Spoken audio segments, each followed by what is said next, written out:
PESR institute and college, Prasanna plan, 8 Sundarwadi Chhatrapati Sambhajinagar. भविष्याचे no tension, घ्या आजच admission. PESR institute and college.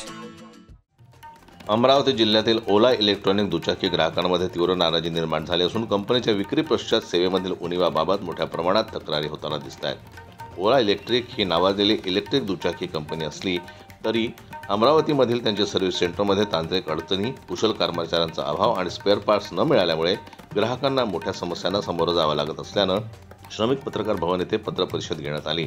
Amravati शोरूमला तालाठोक आंदोलन करण्यात येणार असल्याची माहिती ग्राहकांनी दिली। स्थानिक राजापेठ स्थित श्रमिक पत्रकार भवन येथे आयोजित पत्र परिषदेमध्ये ग्राहकांनी सांगितलं की अमरावतीमध्ये वर्कशॉपमध्ये सुमारे 200 ते 250 गाड्या गेल्या अनेक महिन्यांपासून दुरुस्ती अभावी उभ्या आहेत। कंपनीकडून ग्राहकांच्या तक्रारीवर कुठलीही ठोस कारवाई केली जात नाही। टोल फ्री क्रमांक सतत बिझी दाखवतो आणि ग्राहकांना कुठल्याही प्रकारचा प्रतिसाद मिळत नाही। अशा प्रकारची माहिती यावेळी पत्रकार परिषदेमध्ये माधव अवघड, आशिष मेहते, दत्ता बिक्षी यांनी दिली।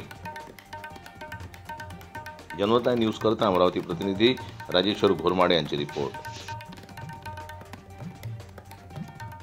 मराठी बातम्यांसाठी जनमत लाईव्हला लाईक करा, सबस्क्राईब करा आणि बेल आयकॉनला दाबायला विसरू नका।